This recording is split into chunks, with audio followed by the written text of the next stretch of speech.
Yeah, like the title of this video shows, we're going to be talking about kind of mortgage payment options that we have right now with this new stimulus bill. There's a whole lot in this, but I found a couple different articles and that I was kind of going through to kind of pull some of this together. Yeah. And there's some really exciting stuff Yeah, that you really may not be interesting. aware of. Some helpful options available. Well, and you hadn't heard about this till today, right? No, I knew there was something going on, but I didn't know the details of it because we are very blessed to not have a mortgage anymore. And so this wasn't at the top of my radar. And, but anyway, so the first question, let's just talk about this. Can you stop paying your mortgage right now or your rent? And the short answer is if you have a federally backed mortgage, so Fannie Mae, Freddie Mac, and there's a handful of other like federally backed mortgages. If it's backed by one of those federal companies, short answer is yes, you can. There's two different things that you need to do. First thing is you need to actually call your mortgage servicer or whoever you're paying your bill to, your mortgage bill, and you need to tell them or call them and let them know that you want this, that you want a mortgage forbearance of some sort, and you need to explain that you are having whatever trouble, financial challenges because of the economic crisis. And if you do those two things, you don't have to fill out any paperwork from what I understand. You literally just need to tell them. That makes it easy. And they will give you 6 months of mortgage forbearance, meaning you don't need to make a payment for 6 months. Now, that is really cool. That's huge. So, yeah. So if somebody you know in your life needs this, like share this video with them, let them know that is a possibility, just that that's there. Now, the other thing that's really interesting about this is in these details, like I've been doing a lot of reading on a lot of stuff in this bill, and it came out so fast. A lot of it is still really muddy, and people are trying to figure out what it means, and executing it has been sloppy because not everything was really thought through all the way. But from what I'm reading, even after that 6-month period, if you're still having trouble, if the economy's still whatever, and you lost your job or whatever the thing is, you can request another 6 months, and they are obligated by law to give you another 6 months. That's amazing. Potentially, if things are bad and your financial situation is a struggle, you can go up to a year without paying your mortgage. Now, this isn't like mortgage forgiveness. What this means is those payments, you're still going to have to make them at some point. It's just going to push them back down the line, giving you a little bit of time to kind of get cleaned up with everything and, possibly get a new job or whatever the thing might be for you. So didn't you tell me there was something about different mortgage companies are doing it different ways? Yeah. So the thing about this is if you are with a private or some sort of lender who isn't backed by the government, which I think most of them are federally backed, but if you're with a private lender, then you don't know what's going to happen. You're going to have to talk to them. And honestly, regardless, you should just call your lender right now and find out from them what your options are. Like that is the absolute first thing. Like that's the takeaway from this video. So you can leave right now and you can just go call your lender. That's what you want to do. Yeah. If you're in any situation where things are tight, call them, get that sorted out. But different lenders are handling this different. And this is one of the things that's muddy in this bill. And this is kind of a warning about this whole thing, is that certain lenders are, because the question is, all right, well, what about when that 6 months period is up? What do I do? Like, when do I need to make these payments? And some lenders are saying, well, we want you to make them all right at that 6 month period. So if you have a $2,000 mortgage and you go 6 months without paying, they want you to pay it all on month 6, which is insane. Yeah. I mean, for almost all of us, that's just insane to think that's even a possibility. So I can't imagine that they're not going to make some changes to this Unless bill. You're rolling those dice, doubling your money. I can't imagine that they're not going to, like the government isn't going to step in and say something about that, because that's absurd to me.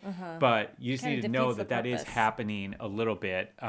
And so, again, talk to your lender, find out what they are going to make you do when that 6 month period is up, or that 12-month period, whatever the thing is. So do you see this question? Can an apartment renters request 6 months of no payment? All right, so we're going to talk about rentals in just a minute. Let me answer a couple other questions here. Okay. These are just kind of common questions that came up as I was reading this, and just anyway. All right. Okay, so should you stop paying your mortgage if you can afford it? And the writer of this article had some really good information, some good ideas here. But short answer is no, and I agree with him. I don't think you should do it. If you can pay it, I think you should pay it. And there's a couple reasons why. So the first one, like I said, you're just delaying the inevitable. Like you're going to have to make these payments at some point, and interest is probably going to accrue. And so you'll probably be saving yourself money by paying them as soon as you possibly can. That is one line of thinking here. Now, the counterpoint to this is it's possible we're going into a bigger economic recession, and if you can take some of that mortgage payment and stash it in savings to pay other bills, like, you know, I wouldn't argue with that logic. I think there could be some sound logic there. But to the other point of if you happen to be with a lender who's going to require you to make all that payment after the 6-12 months thing, which again, I can't imagine that that's going to happen and that the government isn't going to step in and say something about that. But that's a possibility, and you just need to be aware of that. And the other thing is if you're not really struggling, I think it's probably worth making the payment. All right, so let's talk a little bit about rent payments now. So as a renter, and this depends on what you're renting, but you need to be aware that whoever you're renting from has a mortgage. So they have to pay their mortgage, right, and they need you to pay your rent in order to pay their mortgage. Now, hopefully, it goes the opposite way where they are aware of this thing and they are requesting some sort of forbearance on their mortgage so that they can pass it down to you. So as far as this goes, from what I read, your renter or your landlord, whoever your landlord is, if they have a mortgage-backed mortgage, then they are required to let you, I think it's 100, let me read this real quick just so I get it right. All right, in addition to the mortgage relief, renters are also getting some help with the new CARES Act. If the mortgage on your rental home is covered by any of the below, then your landlord cannot file for eviction or ask you to vacate the property for 120 days. This is starting on March 27th. And so also during this 120-day period, the landlord cannot charge fees, penalties, or other charges to the tenant related to such non-payment of rent. So you're not going to have to pay late fees. And this is, again, based on whether or not your landlord has a mortgage-backed or a federally backed mortgage. So the question is, well, how do you know that? And that's what's tricky is you probably don't have access to their documents. So you probably just need to talk to your landlord and have a conversation with them. And if you're in a situation where you are struggling to pay, you're like, here's the deal. I'm struggling to pay, and hopefully they know about it. And if not, and it might even be a question to ask. Say, hey, I read about this thing. I heard this crazy guy talking about this thing on YouTube or Facebook, this mortgage forbearance thing. Are you aware of it? So make sure they're aware of it, for one, because if they're not going to be able to pass that down to you. But they will hopefully know if they have a federally backed thing. But even still, all of this comes down to just being human and communicating and just talking and having conversations. And this is, people ask me all the time, like when bill collectors are calling and when they're in really dire straits, the tendency is to want to hide, Right.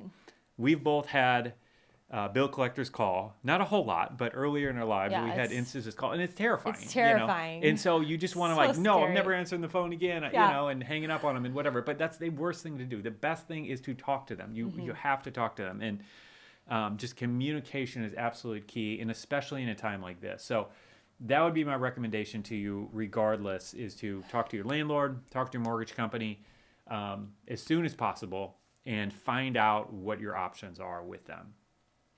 All right, let me see if there's anything else in here that is worth mentioning. Because, being evicted is probably horrible. Yes, we have not been evicted. Yeah, we have not Thank been you, evicted. Jesus. And, I would think talking to them would be preferred over, just being evicted any day, right?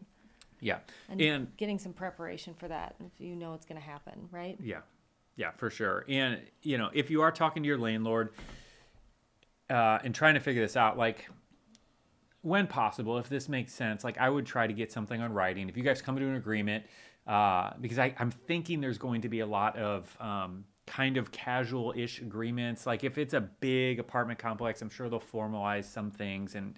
But if you're just renting from, somebody like your neighbor who just happens to own 2 rental houses or something like that, I think having something in writing and saying, here's what we're going to do, whatever, we're going to delay rent payment for 2 months or whatever, like try to get that in writing just to make everybody a little bit more comfortable with it. And just so there's no confusion on the back end with all that. So anyway, I think that's a gist of what I want to share here. I think those are the main kind of key important things to mention with this. And again, the whole thing comes back to talk, just call your mortgage company, call your landlord right now, because there are options that you need to be aware of. So with that, it looks like there's a good number of questions coming in. So let's address some of these questions and we'll go from there. All right. Greetings. All right. I think the mortgage companies will still charge you interest for the months you don't pay. I think that is probably true as well, but it's still a whole lot better than and from what I read, you will not have to pay interest each of those 6 months or 12 months, but I'm assuming it will still accrue, so it's just going to be pushed down the line. Okay. Just kicking the can down the road a little bit to buy you some time. All right, can apartment renters request 6 months of no payment? So yes, again, it comes back to the whether or not it's federally backed mortgage for the apartment complex. But I wasn't seeing that. I was seeing 128 or 120 days, which is 4 months basically. So that's what I'm seeing for renters.